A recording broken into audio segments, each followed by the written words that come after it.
kita diwajibkan untuk menerima pendapat. Ada yang tanya kan, ataupun ada yang rasa, ataupun ada yang kata memanglah semua orang boleh ditolak, tapi kenalah pastikan orang yang menolak tu sama level ataupun sama taraf dengan yang nak ditolak tu.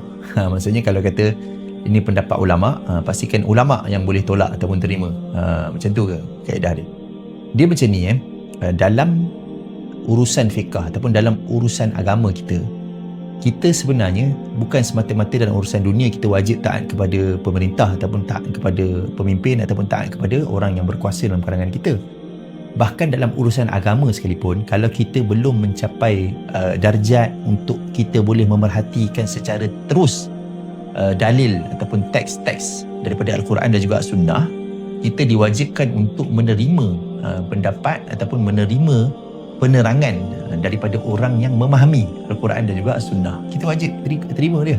Jadi kita ni bukan, contoh kita ni bukan orang Arab. Kita tak boleh bahasa Arab pun, tak boleh cakap Arab pun.